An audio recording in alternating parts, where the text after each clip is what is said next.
Right, hi everybody. Just going to show you how to do the preacher curl correctly on, unfortunately, what we have most of these days, flat preacher benches these days. And back in Vince's gym, they didn't have these. The original one, or one of the original ones that they had at Vince's gym, was that curve shape. The wonderful thing about the curve shape is that at the bottom of the motion, when your arms are fully extended, your wrists wouldn't touch. Now I've actually set it, and that's the key to using this.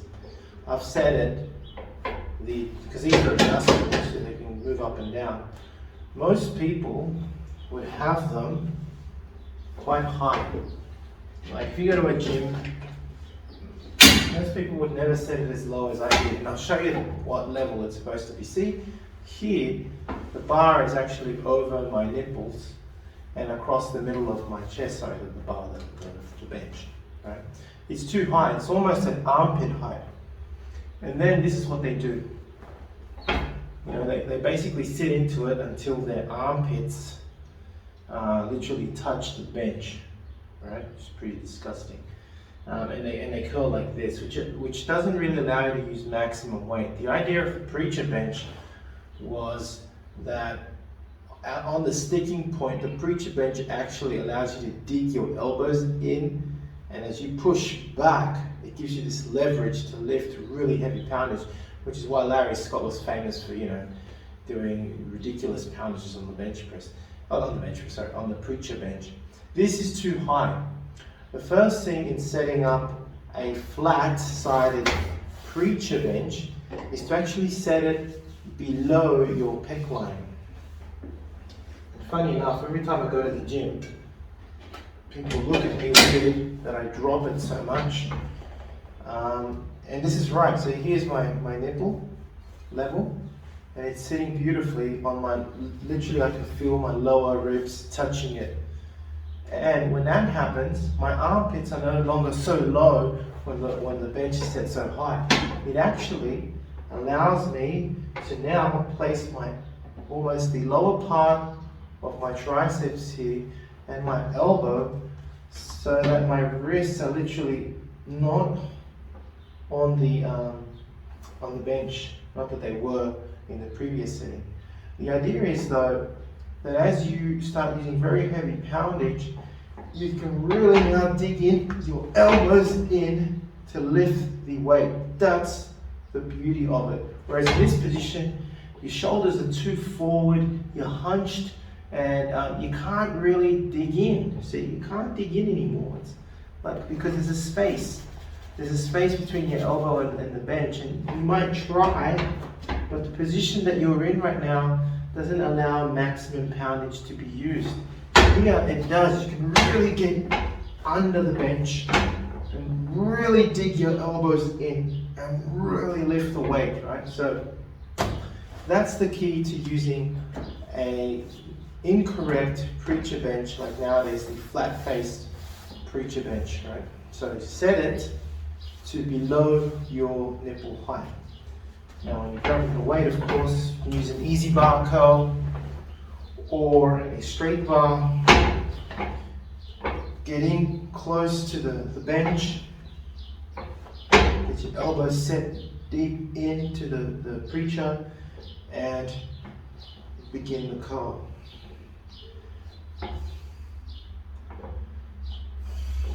Now what Vince had you do was to almost come forward so that your chin is touching the bar. That's another thing. You don't want to ram it so hard that it hits your face, right? Just be careful in the execution. It's not ramming the bar into your face, it's bringing that, and then what you do is you actually bring your face forward, and as you do that in the top position, when your arms will flex no more, because if you want to bring it back further, it involves lifting the elbows, right? And that's wrong. What you do is you bring yourself forward slightly, and that cramps the bicep. You'll feel it, right? You don't have to do that. You don't need to do that, but you can. There's other things you can do. There's lots of variations of the preacher bench. You can have your elbows in line with your wrists and your shoulders. You can have your elbows further in and your wrists further out, like so. And now as your wrist, as you curl up, kind of ends up looking like so, right? So you can have it like that. You can have them all parallel, all the joints, wrist, shoulder, and elbow parallel. You can have it like this, where your elbows are out, or you can have it like this, where your elbows are in and your wrists are out. So there's those variations too. Another variation, of course, is with any of those motions, and you sort of set yourself upright, is to allow the wrist to open at the bottom and perform a wrist curl and come up. And that was one of Larry's and Vince's favorite ways to perform the preacher bench, because it acted as a double movement. As Larry said, and I've talked about in many of the videos that I did on Larry, was the secret to developing strength in the preacher bench is to develop your wrist strength. So that's why he did the wrist curl at the bottom, because if, as he says, at the very bottom, your wrist is free.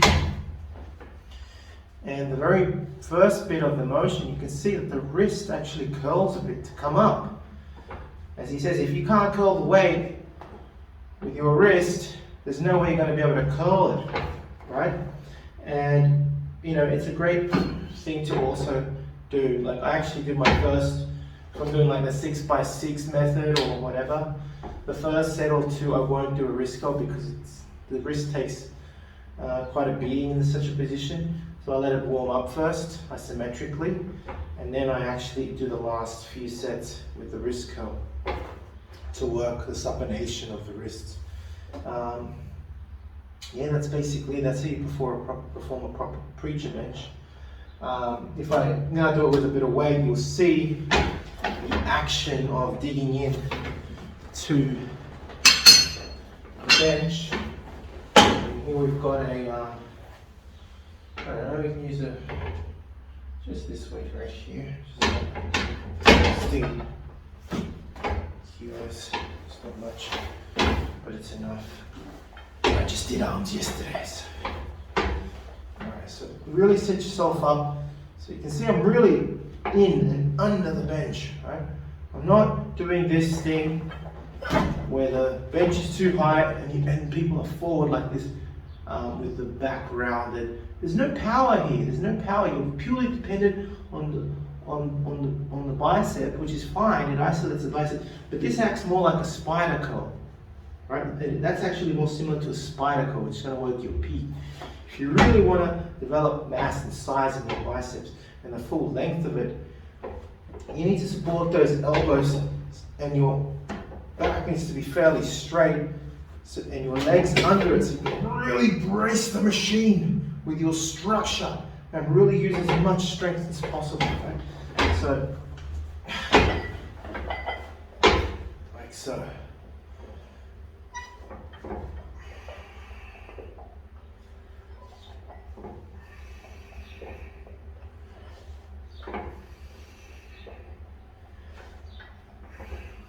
You can add that if you want.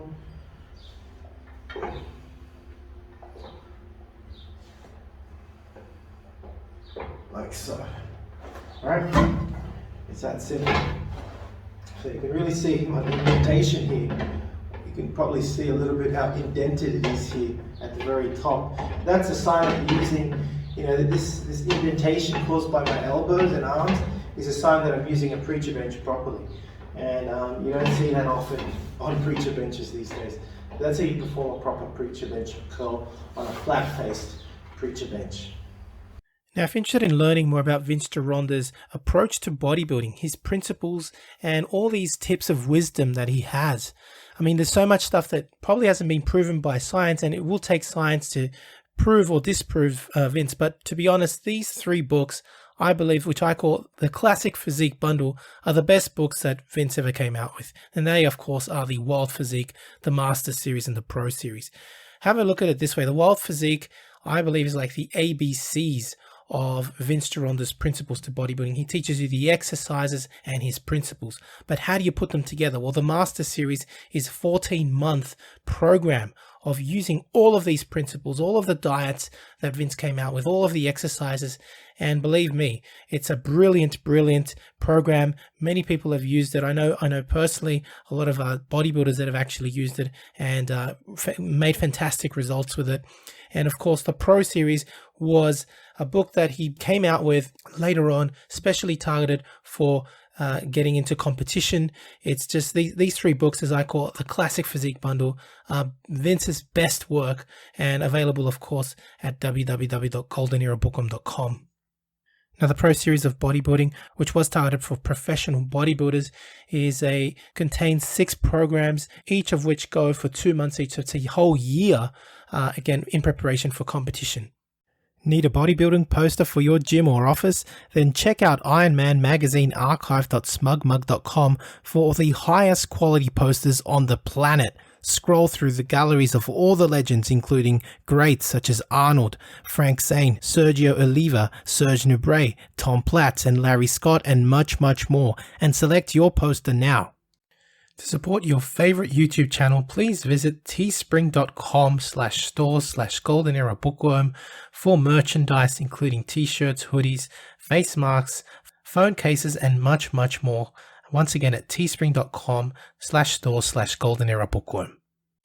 Become a patron at www.patreon.com/Golden Era Bookworm for hard to find books, scans of rare photos, and articles on the Golden Era of bodybuilding.